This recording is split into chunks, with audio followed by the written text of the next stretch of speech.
各位今日新闻的观众朋友，大家好，我是时代力量智库执行长李兆立。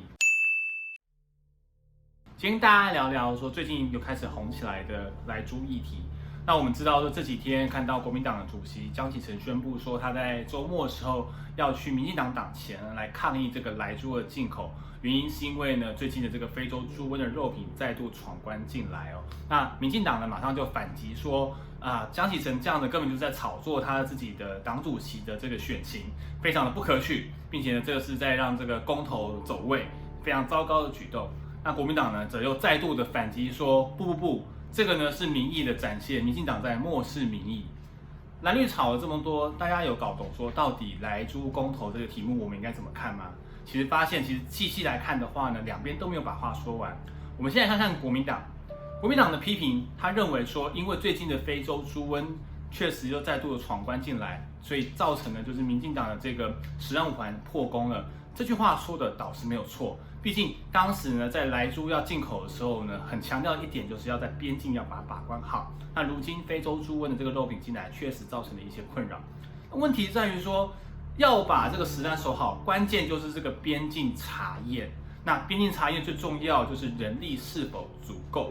换句话说，从过去到现在，我们其实常常看到就是查验人力不足的部分。我们也想请教国民党，过去你在开放美猪或美牛的时候呢，有没有去考虑到说把这个边境查验能力提升起来？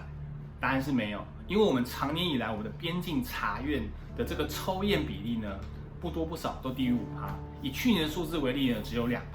所以呢，在一个非常低的情况下，根本就没办法好好来做把关。问题是，国民党从很久远在执政的时候就没有提升过人力，以及不要说到这么远以前，光是去年我们在讨论莱猪进口的时候，就已经有提到了关于查验人力不足的问题。请问国民党有没有任何的监督、质询以及任何提案呢？答案是没有。所以我们就非常好奇说，如果国民党也认为说像这样的边境查验非常重要的话，为什么没有任何的行动？只有在那边拿着这个莱猪的题目来大肆来炒作，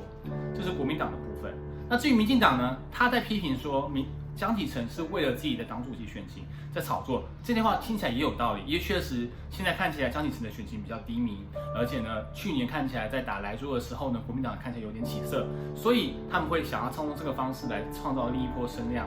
问题是这句话好像也没有把它讲完整。第一个问题就是说，他批评那个国民党呢是过去呢是挺这个美牛，那现在又反莱猪或反美猪。那这个说法呢有2个问题哦。第一个问题就是国民党确实是过去是支持美牛，然后现在挺反莱猪。那问题是你民进党过去也是先反了美牛，那为什么现在你在挺莱猪呢？这个逻辑其实是套用在你身上也没有问题，就会造成说两边其实都是这个换了位置换脑袋的状况。那第二个更大的问题就是江启臣明明是以莱猪为题，结果呢，民进党的发言人却是说国民党是既挺美牛，却又在反美猪。那你现在直接把莱猪等于是美猪，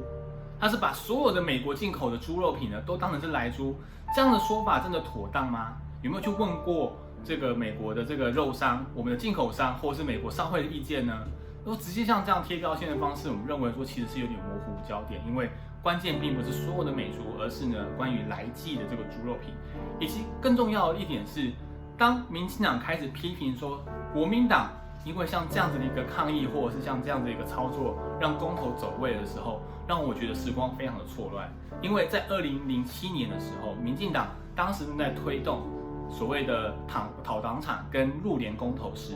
国民党也是用一模一样的话批评民进党说你们就是为了选举操作。那我觉得非常简单的问题就是，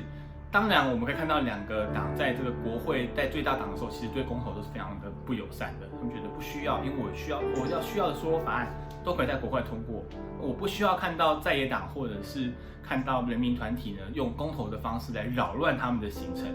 问题是公投意味我可以理解，但是对于公投的信仰跟价值又在哪里呢？我们也希望民进党给我一个说法。那更重要的是，其实我们面对这个莱猪公投的议题，我们需要的不是这些片面的资讯以及这种口水的作战，而是让大家更要理解说，对于莱猪议题，我们到底应该要怎么来看待它。其实呢，有3个事实我们可以慢慢厘清出来，作为一个未来我们作为公投以及说投票的依据。第一个就要搞清楚的就是莱剂到底有没有安全的危险。那其实呢，从政府态度可以看得很明显的，它当然是有个安全的风险，所以才会出现说，像教育部它就会宣布，我们的这个营养午餐不可以使用来鸡的猪肉。当然，它讲法是说我优先使用台湾猪。那我们也看到，包含是警政署、消防署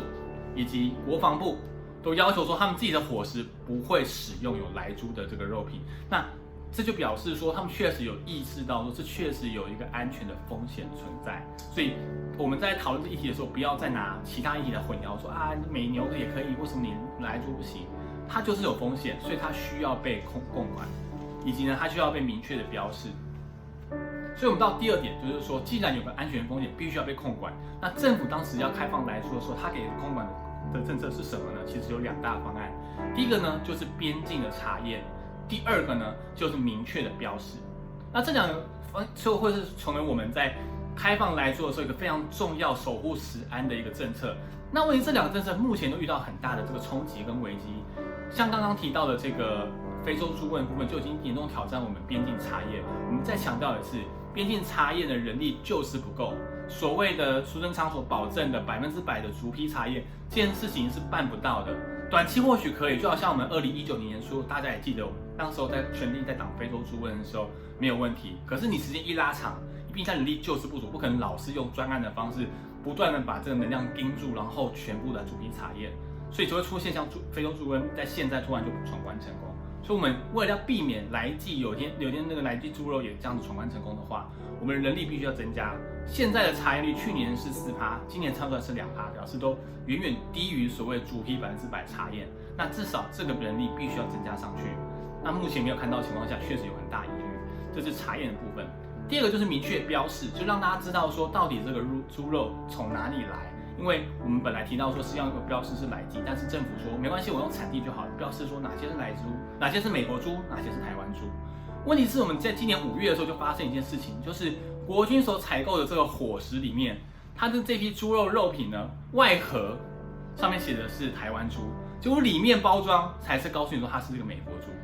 这表示什么呢？表示我们当时所提醒的这个洗产地，就是明明是美国猪，却用一些加工手续就说我是台湾猪的这个方法是存在的，而且呢，今年就才刚破功过。那到目前为止，我们没有看到政府说哦，所以我可以在这标识上再做什么样加强标识的改善。换句话说，政府当时所为了要开放来猪所提出的2大的保证，事实上到目前都受到很大的质疑，也必须有政府进一步来说明跟加强。第三个，当时在开放来猪的时候呢，其实有一个隐而未宣的一个说法，就是说我们是为了要促进，或至少要让台美的这个经贸关系正常化。就是我们不可以继续再阻挡这个美国猪的这个进口的原因，是因为我们不能一直在违反这个经贸的这个自由化等等的。那好像隐隐约就是说，如果我挡来猪，就是在反这个对美关系的改善。甚至到最阵子，我们看到前阵莫德纳在捐进来的时候，也有人在说啊，你看我们在感谢台湾，然后台湾人在感谢美国，那就还没在骂，在那边挡来猪，这根本就逻辑不通。这种说法的逻辑都是一致的，就是说我们如果要台美关系的话，就应该要来猪。可事实上，我们也看到，自从我们1月1号开放来猪之后，由于是因为我们进口商自己自主的禁止以及政府的一些措施的关系，实际上面我们到目前为止，照政府的猪肉表板的这个资料显示，并没有让我们任何一个人吃到来猪。换句话说，在美国方他们的任何一个猪肉商也没有因为任何1克的来猪而从台湾人这边赚到钱。那我想请教大家，这8个月以来，难道台美关系变差了吗？我们看到的是，其实在美中对抗的情况之下，即便从川普换到了拜登，我们看到台美关系还是不断的在进步。那甚至看到在拜登的上任之后，不断的走访各个国家，到处在寻求在亚太地区的这个合作，也不断的在公开场合中提起说中国的威胁，以及他们对台海稳定的这个重视以及保证。换句话说，其实你从这个结构来看，台美关系是否改善，与我们要不要吃来猪其实关系并不大。所以3点总共来看，我们发现，第一个，来猪确实有风险；第二个，它应该要被管控，但是目前管控是不利的；第三个是当时所要开放的这个理由其实并不成立。换句话说，这些都才是我们接下来要面对来猪开放议题，以及说我们接下来的这个12月的公投到底要怎么投，这个才是我们比较希望公投前期可以看到一个讨论。不是教我们投几好几坏，也不是骂来骂去，各自说出对自己有利的话，而是开诚布公的把这些事摊出来，供大家检视。我们相信这才是面对公投、面对莱猪以及面对所有的公共议题应该有的态度。